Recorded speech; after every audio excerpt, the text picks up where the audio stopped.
Tundra drafted for themselves. Yeah. Yeah, I'm a big fan of this Slardar and the minus armor strat, plus also the support duo. If they get out of the laning stage good, if the laning stage is going to be good for Falcons, I could see getting some defensive items on both of the support, some Glimmer Capes as well, maybe a Force Staff as well, just to be able to secure that mid game and have a little bit of extra protection. So yeah, I'm kind of with Falcons now.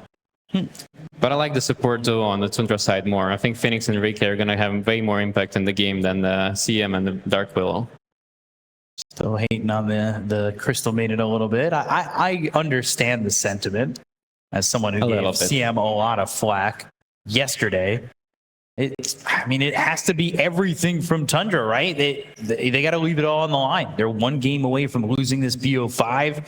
Falcons have looked so clean. Like, you got to pull out the extra bits of oomph to make sure that you force even a game 4. And you can see the words coming through from Mumiander. He's trying to hype up his team before leaving that booth. One last, never ever, before he goes to the stage and probably gives an interview what he thinks about the drafts, because they need any kind of help they can get right now. I'm also a big fan of this tiny pick that for the reasons that we talked about. They have initiation, they also have that extra bit of armor, and it's also a hero that can come online quickly while Doraccio is getting some of the farm of his own, and then they can like hit the really strong 15+ minute timing on the draft. I think most importantly, Tundra needs to focus on their inner state and like bring their A game right now. They need to work on their like getting their confidence back. And remember, in those games that they played before, like yesterday, not like today games. Just forget about them. Just, you know. We'll have to see and hear what they want to do here from Tundra. We've got an interview with Mumiander and Nat. We're going to send it over to the stage to hear his thoughts.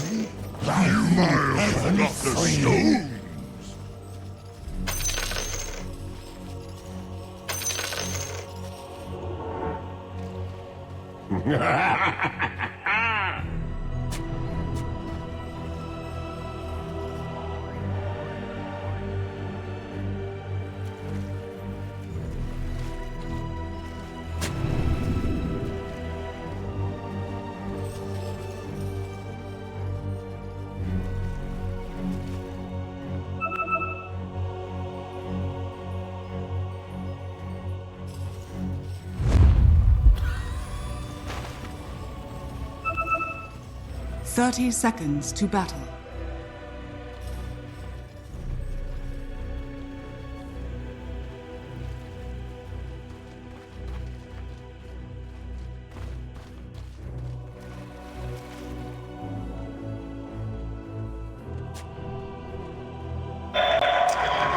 The crowd is getting loud. They want to see more Dota. They want to see 5 games, but we're on the cusp of seeing a 3-0 here for the side of Team Falcons. Tundra doing everything they can to make sure that doesn't happen. And it all starts with the bounty runes that end up being a 2 apiece for the moment. Lacoste, what needs to go right? I mean, this has been all Falcons from the beginning to the end so far. Tundra, give the fans some hope here from the beginning. Should I lie? I mean, no. Tell the truth, please. No, I mean, 33 is going to be playing with Ricky. This is not the strongest lane by any means. Something that Sanking always struggled with is this, like, level 1. It got better over time, but Ricky also doesn't provide you with much. BZM playing very aggressive already onto Malrine. Malrine has been heavily focused in both of these games, in both of the matchups when he was playing Puck in the first game, second game as well, Shaker against Bangalore. This time around, he is having a slightly better matchup, but still, this guy knows how to recover in the game, building 5 branches, going for that tango, pretty standard stuff coming out from him. The lane that I'm going to be looking the most at is going to be this Slardar in the bottom lane. This is something Amar that he does love to play from time to time, and I'm really interested to see which item build he's going to go for. I think this time around, if he's having a good time in the lane, might opt to go for Orchid into a Blink BKB type of a build, because even though they have Slardar, you still want to have that initial silence potentially coming out to have something against the Lifestealer, because there is no save. They have nothing to save Lifestealer with other than the Sunray, and it's going to be good throughout the whole game. The other option is, I think it's a very good Mage Slayer game. I know Amar loves to toy a lot with the itemization. Echo Saber, if he's like really enjoying the game, but we'll have to see. Yeah, Mar, they said in the interview up on the stage with Mumiander that they felt that this Slardar was the weakest of the 3. Do you believe that, or is that a little bit of a confidence boost to say something like that. I think so. I feel like Razor would be my top priority. As we've seen in the draft, they immediately banned it out because this hero is just way too good against the Lifestealer. And this is the stuff that they need. First blood for Dyrachyo. They want to get him online as fast as possible.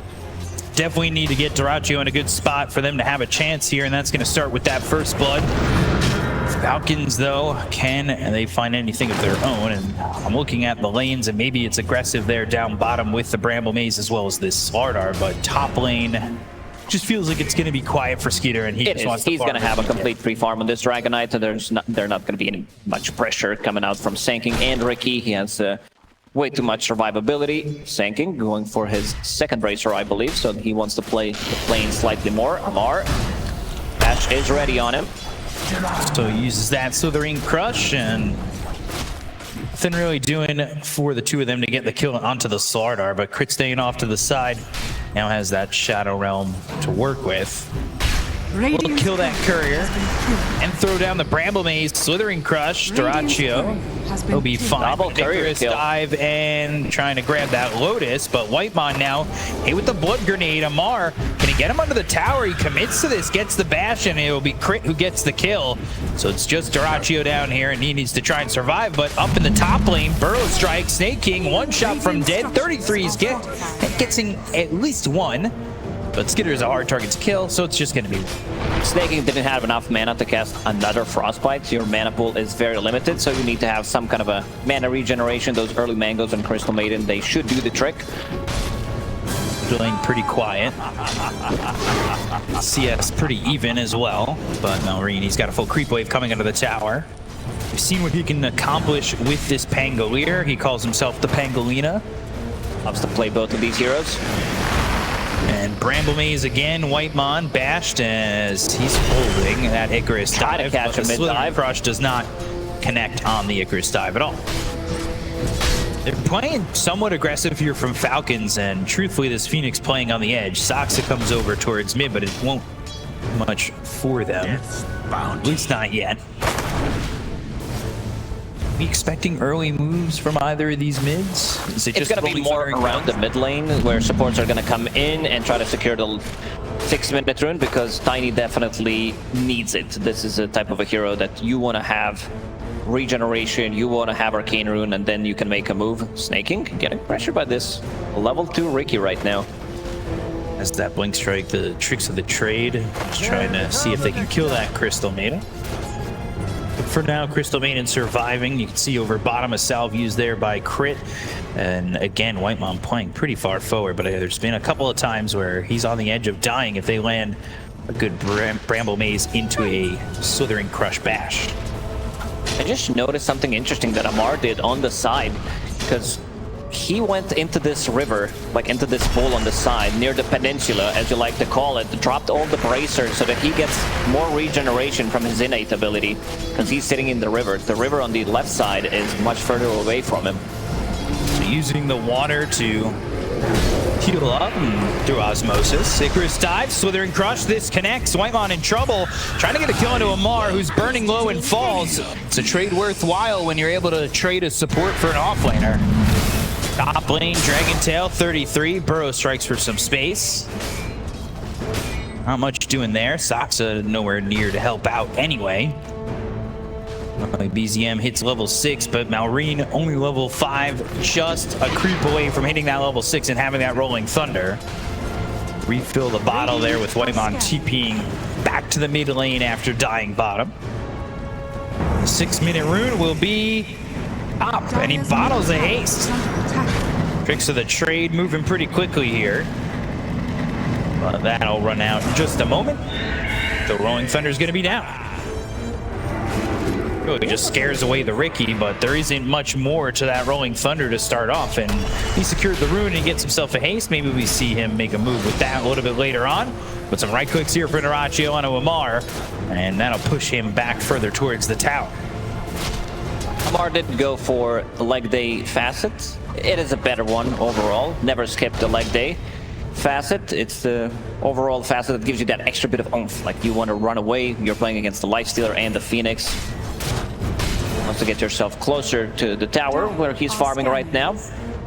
Both off-laners not having that good of a time. Amar slightly better overall, as we expected, but there's going to be some stacking in the triangle for Sanking to take. Is under attack. Marine did scout it out. 33 will grab his own Wisdom Rune, and Crit will grab the other one. No stolen Wisdom Runes in any of these games at the 7. No, haven't really seen it. Seemed to be the name of the game in yesterday's matchups. Well, the heroes here from the side of Falcons. We saw this in game number 2 as well. They know that they like to stack They for didn't Tundra, stack. and they are One taking stack from Crit. Knowing that there is going to be a rotation coming out. He blinks in very aggressively. BZM. Toss was on cooldown. Avalanche toss back. Burrow strike used early from 33. Maybe a little bit of miscommunication there from Tundra. And they don't get anything out of that. They put some pressure on, but not much more than that. Amar going to try and fight Dyrachyo for a little bit. Has that bash. Has that corrosive haze. So Amar just right-clicking away, but he is still kind of losing this battle. Radiant's bottom tower is under attack. Still thinks staying pretty quiet. Only 5 kills in the first 8 minutes. The Snake King's going to be jumped on, and tricks of the trade with the Avalanche means Saksa has the damage to get the kill. Saksa on the run. The Bramble Maze connects. The smoke screen is down. He'll try to run, but he runs back into a Bramble. Shadow Realm Strike from Crit gets a kill. On a killing spree. Every single kill he's been involved in. Want to see what he's going to be building into this game. Rolling Thunder. 33. Fainted. Has Burrow Strike available. Uh-oh, he is in trouble. They can stick with him. That Burrow Strike's not going to matter, and Skitter gets the kill on a 33, found off in the dire jungle. Not the position that he really wanted to be in, but Malrine willing to rotate around after hitting this level 6. He's happy with the movements he's made so far. It does make me a little bit nervous as they're giving Skeeter, and they're setting him up for another game like game number 2 on this DK. I don't think he's going to be as farmed as in game number 1 because this is very hard to replicate. But looking at the supports level, Tundra, they are struggling a little bit. One of the supports didn't get that XP because it was Sanking who picked it up. Bramble Maze down, Bash is coming through, Dyrachyo forced to infest. Dire's courier. Not winning that fight that time. Marine actually losing that couriers. That'll delay if he gets to that defusal. But the Avalanche, the toss back into the smoke screen, but it's again a little bit off the mark. Maybe Tundra a little flustered coming into game number 3. Might be. BZM knew exactly where he was standing. They didn't have Observer Board scouting things out. Marine gonna play very aggressive here. Oh god, the damage. The Bramble Maze doesn't even need the Rolling Thunder. Now thinks about going into the Saksa. The chase is on, the tricks are there, so is the trade, and they'll try to go for this Ricky, but actually finds himself BZM, realizing that there's not much follow-up from the rest of his team, will back off. But here comes Dyrachyo. Has he been invested in this creep the entire time? Yeah, he tried to make a move from the bottom lane, get that extra move speed. Crit using ulti, still has Terrorize available. Could throw it if he wants, goes into the Shadow Realm before the smoke screen was there, but an Avalanche connects and Crit's in trouble. Bramble Maze down and a Blood Grenade. Terrorize, that lands, and Crit now needs to run away from one more hero. That's very fine. The Dyrachyo will need 2 hits. He's not going to get him. Dire's middle tower is under Great attack. job there by Crit to survive that. Namar even helping out, making sure this Dark Will escapes. It's already a 2,000 net worth lead for the side of Falcons. They're playing the map so well, leaving this Dragonite alone, stealing some of their stacks while not stacking for themselves, focusing on the lane, which means that Crit is going to be grabbing those kills, and Crit just got another one, and also managing to survive. Skeeter will pump in some damage onto this tier 1 tower, which is going to open up the map. You know that Tundra, with the heroes that they have, Tiny, Sanking, they love to farm the triangle, so this could be a good entry point for them if they can take it down early. Bramble Maze, Blood Grenade, they continue to restock. Bedlam on top of Whitemon, nowhere for him to go. Dyrachyo's fighting this, but the bash is there, and it's a double kill for Crit. Radiant's top tower is under attack. Okay, TP in, but BZM, you'll at least get a mark. Can you get another one? You really need both to make this feel even slightly okay. But Crit's Brambles stopping BZM in his tracks and making sure he escapes again. At least they're getting something in return. If they get a crit there, he's holding on to a lot of gold. He is almost as farmed as his offlaner right now. But speaking of being farmed, Malrine is the one that just picked off his Diffusal Blade, so that's going to be a great way of dealing. Because looking at the mana pool on these heroes, it's really not big. We're talking about the strength heroes, some of the universal heroes as well, who don't have as big of a mana pool. And we asked ourselves what crit is going to be building into. Seems like it's going to be drums. That's going to be his way of resetting. Malrine, he wants to commit. Yeah, Rolling Thunder, shield crash. He can bounce back and forth a couple times. This is going to be quite annoying here for this Lifestealer. The bounces back and forth. He'll infest in a 33. Skeeter's actually quite low, but he's got this armor to work with. Seconds. Yeah, 33 in trouble. Lamar coming over. The toss over on the Icarus side. They'll try to get a kill with the Burrow Strike, but Skeeter's going to be low. The Terrorize, he lands. Now sending Naratio back. The Swashbuckle connects on a White Mon. They'll get the kill to the Phoenix. That Shadow Realm Strike's not going to be enough. But they throw so much at Falcons, and again, it feels like they just are coming up empty-handed every time. They need that little bit of oomph. They need some extra damage. Snaking will deny the tower. They lost vision of 33. He does have the facet that gives him invisibility, which is good in the lane most of the time, but you're going to be playing into Slardar. You have Ricky on your team, which means that sentries are going to be everywhere, and they might be also looking into purchasing the earlier gem. Drums being built for crit. R enjoying his time sitting here. Maybe not as high as he'd like to be in net worth, but unbothered for the most part. Marini's got that Diffusal Blade, so now they'll be able to use that inhibit. Crit also kind of searching over here. Maybe they can get a catch onto this Phoenix. Saxo looking to build a Diffusal of his own, but he's so far away from that. They do, in fact, find White Mon. And Amar is also chasing. He wants Ricky. Saxa. Snaking came over to help out. Freezing Field. They'll get a kill on the Saxa. Again, both supports on the side of Tundra dying, and you've said it already numerous times this game, but Falcons are playing the map perfectly. They want more. 33. We'll need some kind of a help here. Needs some vision. Dust. Burrow Strike into the Shadow Realm. Dragon Tail is there with the Bedlam on top of him. Slither and Crush in 33. He perishes. It was a nice try from 33, but he's so tanky, has that extra circlet, magic wand, and also has drum. So the tankiness from crit, because he was getting all those last hits, and I don't think this tower is going to get defended. Phoenix is still not level 6. It all tracks back to 33 being the one who takes the Wisdom Rune over the supports. 14 minutes and Saxa finally picks up the second one. This is going to bring Phoenix to level 6. I don't really know if Supernova is going to feel all too great this late. Radiant's bottom tower has fallen. He might be well prepared here on the side of Falcons. If it's well placed and maybe they get a good Avalanche Burrow Strike, this Supernova could be the game changer for them.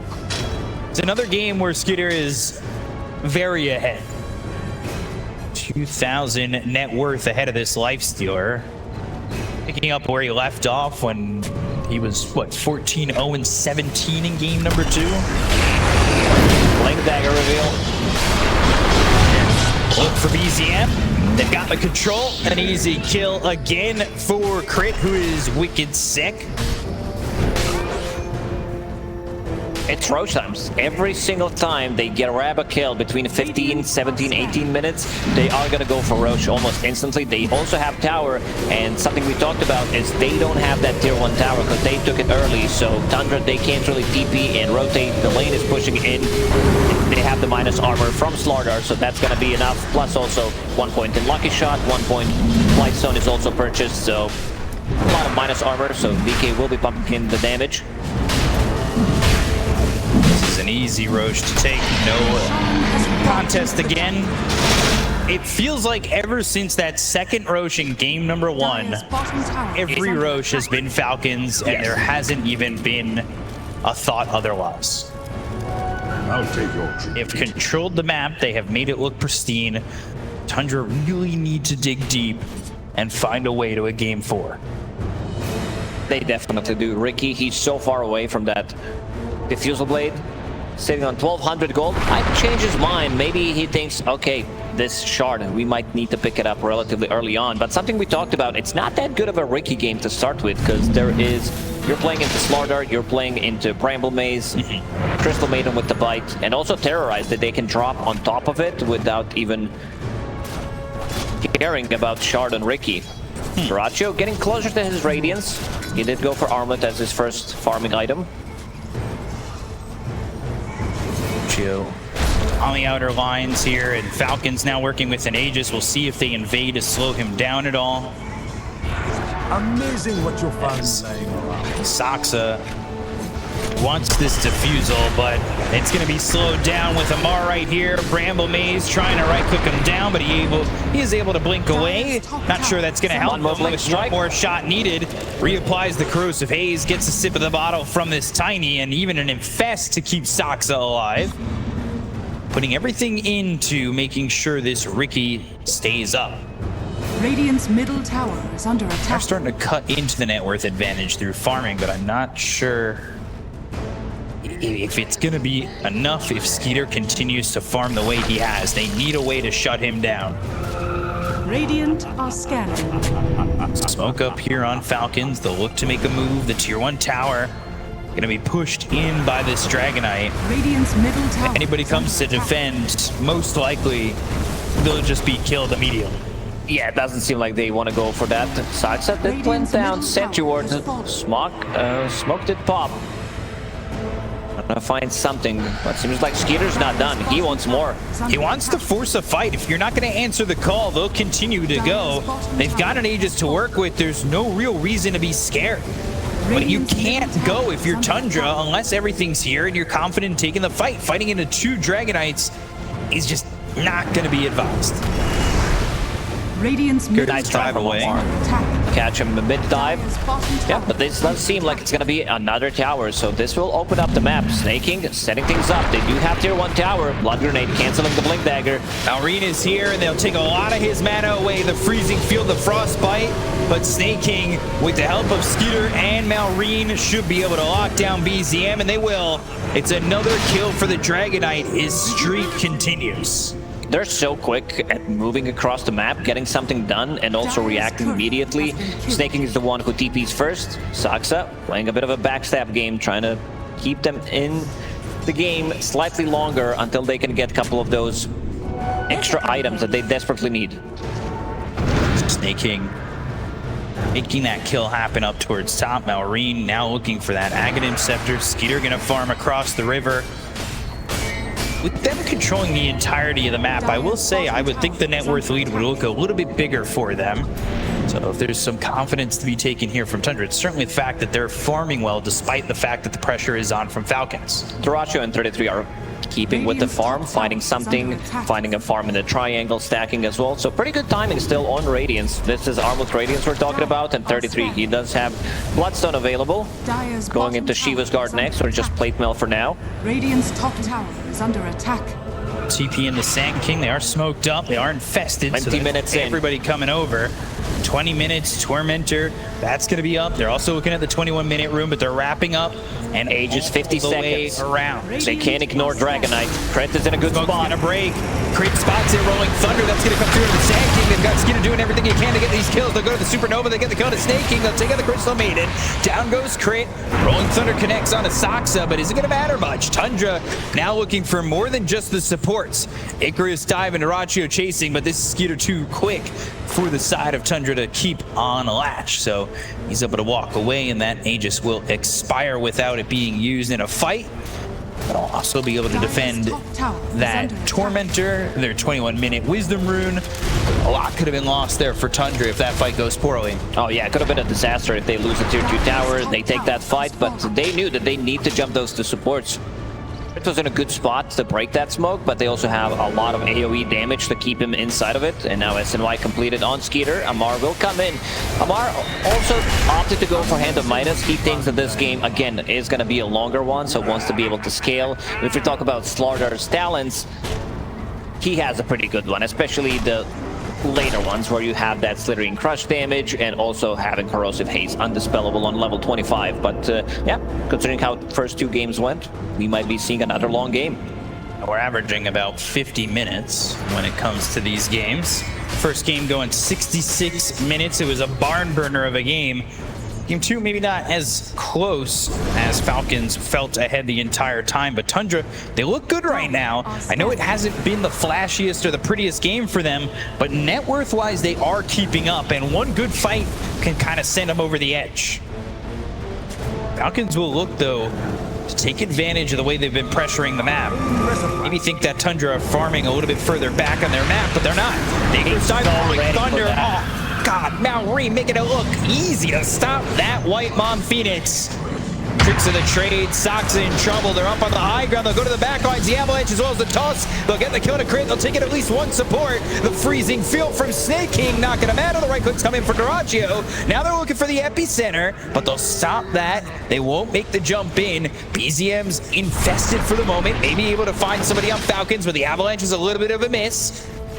Arene on the run. Skeeter about to lose that Elder Dragon form in 33. He's off to the side, but they go to the toss. They've got the Phylactery. Now they infest. They'll pop it. Swashbuckle for some distance. He'll roll up. But is it enough? Avalanche comes in. Blink on top of Malrine. The control isn't there yet. They got the shield crash off, so Malrine tanky, but not tanky enough. This is exactly what they need to do. This is what lineup is pretty much built for, to delete those 2 supports immediately, and we're seeing it twice in a row where they go for the supports, kill them off instantly, and then they take a fight. That's exactly what Tundra we're waiting for. Maybe Sans losing your supports, but right now for them, they'll take everything they can get in that fight, despite the fact that they lost those supports. It looked pretty good from them. Very patient on 33, not just jumping in and maybe putting himself in a bad position.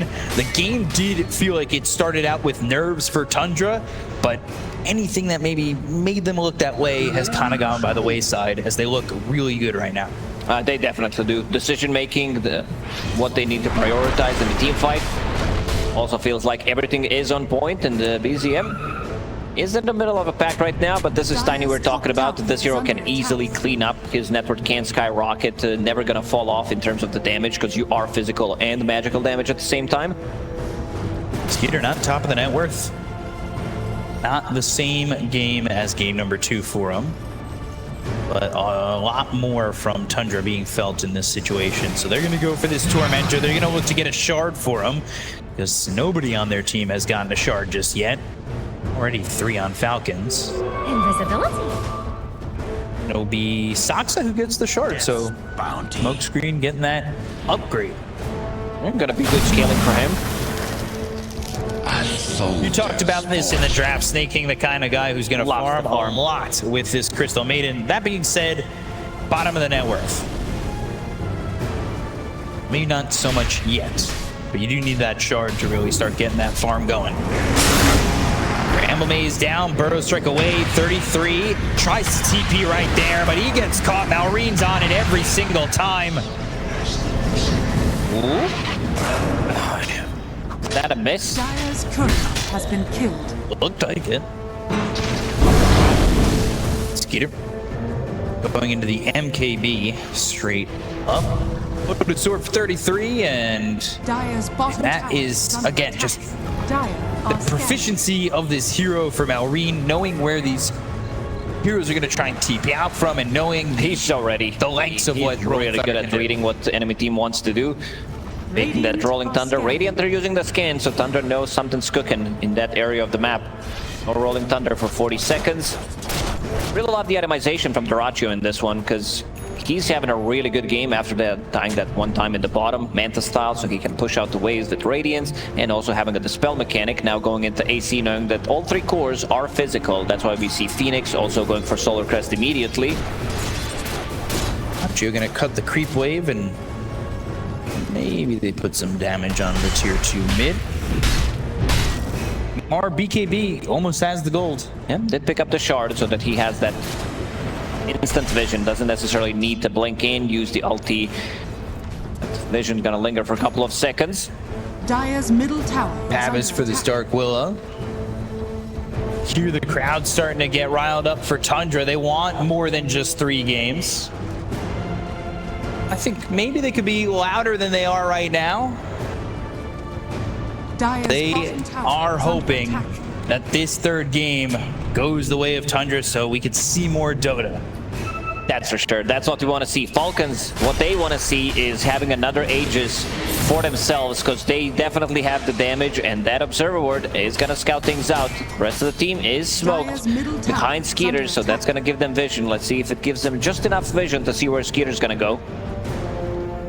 Tundra, they need to be ready for this fight. They can't let them get another Roche. Every Roche has been Falcons since the second of the first game. Wrap all the way up and all the way around. Burrow Strike connects, but he goes into the Shadow Realm. They go to the Rolling Thunder. They've got the Lotus Orb on a 33, but the Rambles are around him. On the back lines, Soxa, here with Dyrachyo. The Rolling Thunder's still going on. They've got their Terrorize. It's going to land onto the Ricky. They'll get the kill to Soxa. They'll lose Crate. Dyrachyo in a lot of trouble. He'll end up getting Supernova Blade down. Can they cook an omelet? They're trying to get the shots in, and it will. But Skeeter, he's going to die. They'll take out the DK. They want to go for more with the Epicenter. 33's got the Lotus, a Burrow Strike available. They've got the lockdown on the Pangolier. Malrine in trouble. Avalanche toss. 3 heroes dead on Falcons, and Tundra, despite losing that Lifestealer, feel as though that one was theirs. He definitely does, but I could see Falcons going into the Roche pit one more time, knowing that there's not going to be Epicenter, there's not going to be Egg, and Skeeter, what is he building into? After finishing off MKB, he feels like he's still going to need that BKB to take the fight. The fight was a little bit split, where the Sanking got initiated on. Malrine does a very good job going for different targets. Whoever gets close with this Rolling Thunder is going to get stunned, and then Amar finds an opening. They kill Dyrachyo, but Tundra, Amar in trouble. Slithering Crush, the tree tossed over. That's another kill for Tundra. You can feel it brewing. You can feel it coming. They're trying to get a game 4. If Tundra can get to the next round of items, this is going to be... We already have Lotus Orb and Sanking. He buys another Plate Mail. He's going to become super tanky, knowing that all the damage, again, on Falcons is physical, plus Lifestealer going for AC off his own. BZM getting very close to his BKB.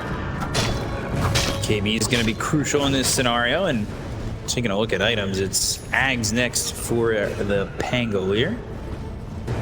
And now Dyrachyo, they're into Roche. Can they finally get an Aegis?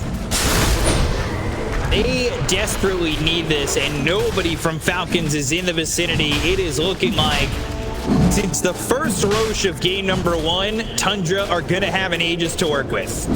This is the big one. Dyrachyo is going to be the one picking up the Aegis. They also kind of struggled dealing with Dyrachyo throughout the whole game, unless they focus him down with the Dragonite and Falcons and Amar. But yeah, we'll have to see. It's going to be a difficult task. And they will get this Aegis to drop.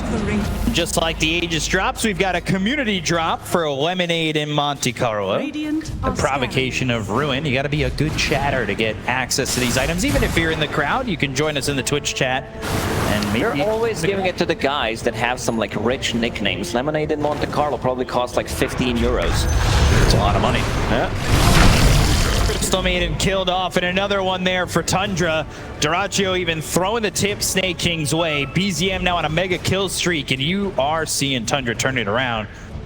What can they do with this Aegis?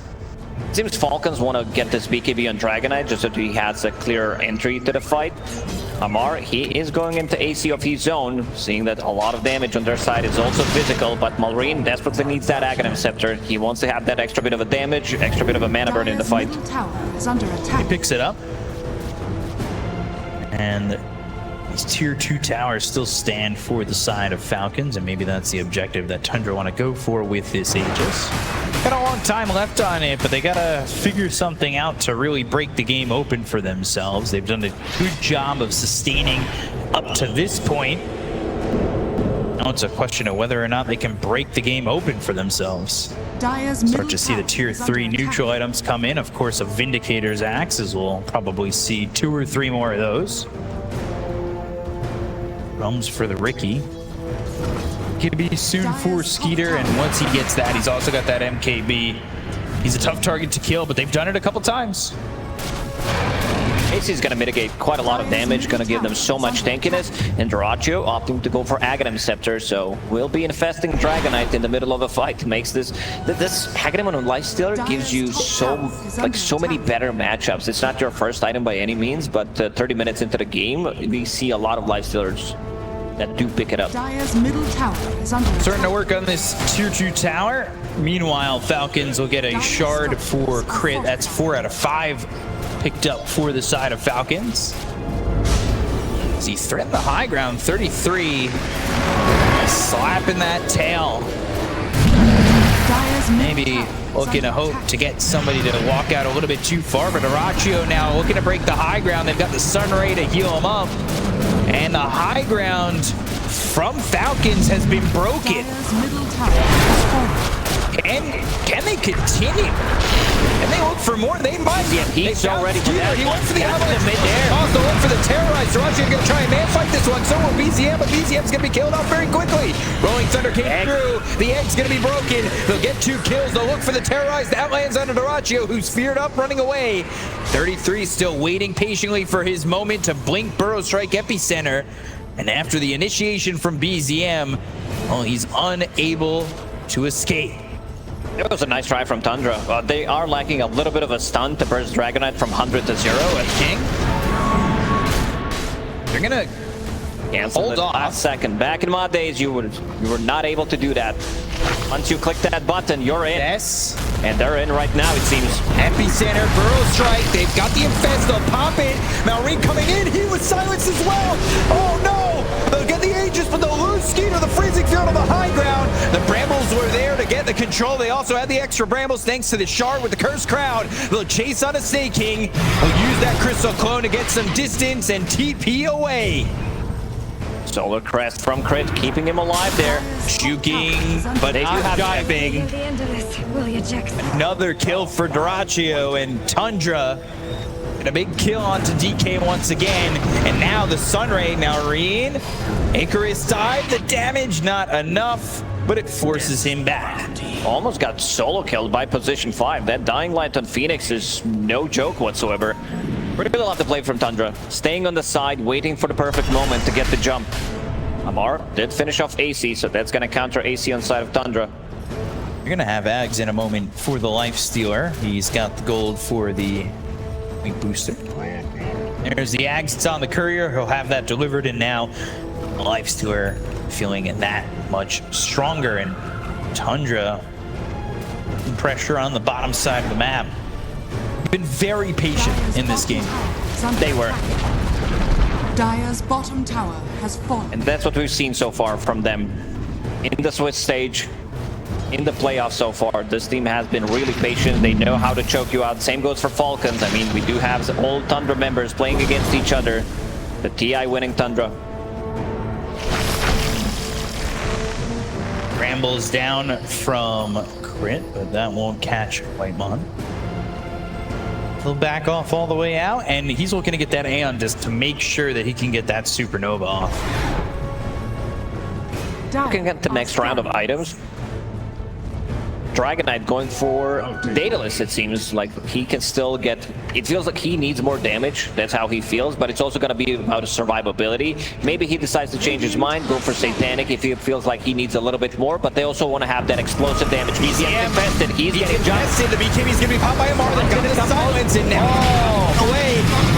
They've got the bashes. They'll pop the infest. The Curse Crown's going to be on a 33. They've got the damage to get the kill here on a Crit. They'll take out this Dark Willow. Supernova's going to go off to the side. Still alive. Got the silence on a Malrine. Can they get the stop of the TP out? Can they get the damage? No! He just TPs away, but Tundra again leading the charge. If that Dragon Tail stun connects, it was just not good enough. And again, he's getting infested. He's getting healed up.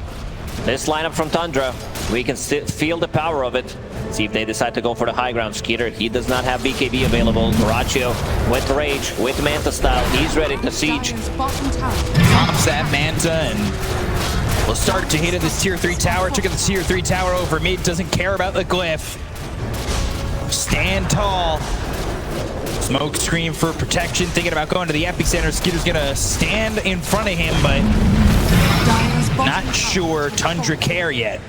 Dire's bottom barracks are under attack. Infested at 33. And back off. Roche, another minute remaining on that potentially being up, but with the Roche timers we've seen up to this point in this series, They've been very long. yeah, every single one has been over a minute and a half. Sardar trying to get his hands on it to Lincoln's, Pango trying to get himself a basher. They can get these next set of items. Maybe they feel a little bit more confident in the next fight. Maybe they do, but there's also big items on Tundra. Shiva's guard also completed on Sanking. He's super tanky. 33 having a really good of a game. And Ricky has quite a lot of farm as well. He is dealing insane amount of damage in the team fights, and he wants to pick up Disperser just so that he has that AoE dispel for his teammates. I'm 3,000 gold. He does. Is that not far? Would you consider that not far from finishing the Disperser? It's a very expensive item. Needs another 400 gold, and it does seem like he wants to invest all of his gold into that item rather than keeping the buyback. Aeon Disc and Disperser now. Big items for Tundra. Their support's feeling much tankier than before. 33 looking to just pressure a tier 2 tower top, get this last outer tower, squeeze the map from Falcons away. Falcons, they don't look too deterred. They are grouped up and maybe take this wave smoke and go for a fight, especially before this Roche is back up. 50 seconds till that Roche is going to appear. That'll be the third Roche of the game. Mag's blessing in their future, potentially. They're infested into this Sam King.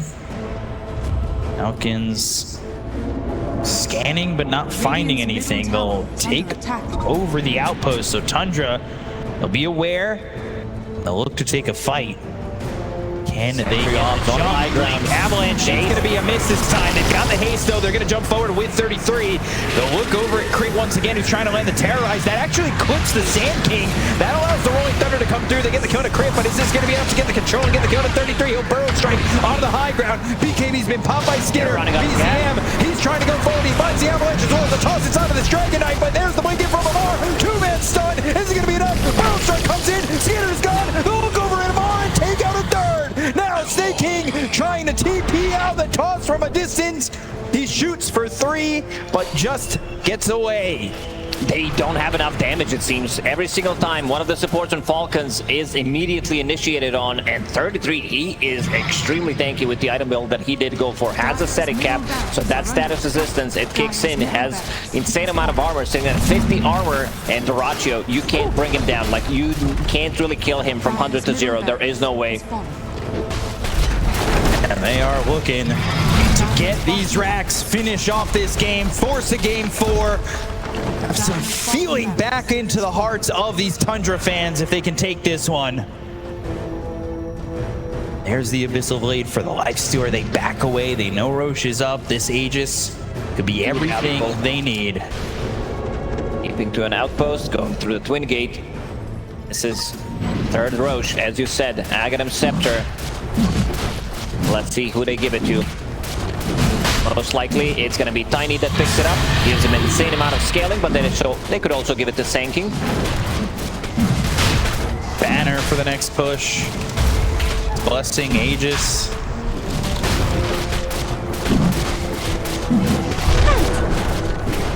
No movement from Falcons, and the win probability up from 31 minutes, now at this 40-minute mark, all the way up to 84. This is our moment, Jax. Ricky? Is he committing to that? It does seem they want to give Saxa scaling, so Aghanim Scepter, Drums, Disperser, and sitting on 2,000 gold. Things are looking really rough for Falcons in this game number 3. 4,000 net worth lead, something that they really haven't felt in this series up to this point. Trying to stop Falcons from three-peating here at Fissure events. And something that we did say. Lifestealer, he's not gonna die. He's sitting on 4,000 HP with the mischance. He has Infest, a little bit of extra save from his Phoenix. So they gave Aegis the Sanking. Good way to look at it. Knowing you can't die, having that confidence to know you can't die. See if it bites them. It shouldn't, based on what we've been seeing in the previous exchanges. the Skeeter have the damage. He's trying to get into a Daedalus before the next engagement. But Duraccio will push this creep wave. They'll look to get Megas. They're going to go. They know he doesn't have the Aegis. We talked about how he can never die, but instead, he dies. The rest of the team was not there. I think if he has a bit of a Sunray, it would just give him enough so that he can get the infest. And staking, like this is how you come back into the game. This is a really big kill, even though they are playing with 2 sets of racks deficit. Give them enough time. Aegis timer, 3 minutes left. 70 seconds for Lifestealer. Skeeter's gonna be the one getting the shard, which is not the best shard in the game, but I believe everybody else does have a shard on the team, so somebody had to pick it up. 50 seconds without the Lifestealer. Does it feel like you had all that power to curse the Lifestealer immediately? You were mid-sentence. It doesn't work that way. It's just an excuse. It is just an excuse. But the safer choice would be to give it to Duraccio, and then he can siege the high ground slowly, because there's only 1 set of barracks left. So every single time the rage is off, he can go in and siege it freely. Amar also thinking about more damage that he needs to bring to the table, wants to be able to hit that Lifestealer, so going for MKB of his own. Taking a look at the damage numbers, of course. Skeeter at the top. Damage, give me that 6K. You said you wanted him to scale. And we'll get there eventually. BKB. Pressure for the Pangolier. Double rolling thunder, but there's the Blink Burrow Strike. Amar forced to BKB. And he's now on the run. Is that just a quick TP stop right there? I believe so. Yeah. Actually backs off no BKB on Amar. BZM rolling thunder, and now they'll connect on a BZM. He'll be forced to pop his own BKB. Duraccio, he's going to infist into Amar. But can they drag him back? They're actually getting pinched here pretty hard. Supernova's going to be used. They go to the terrorize. They've got the field. Duracio's dead again. No race stealer for 95 seconds. The Supernova's going to go off. They'll get the code Amar as well as quit. Now, Avalanche toss up into the air. Marines gone. They got this. Fight for his life, but they'll get themselves another. At Supernova. Oh, 3 heroes without buyback for Falcons. Looking like a ball of GG. Tundra, keep it alive. We're going to a game 4. And egg, it exploded. And Falcons, they knew that this game is over. They are going to run it down the mid lane. They invested all of their gold, so no buybacks were available, I believe. And Tundra, after having 2 really long games, they managed to close it out in 43 minutes.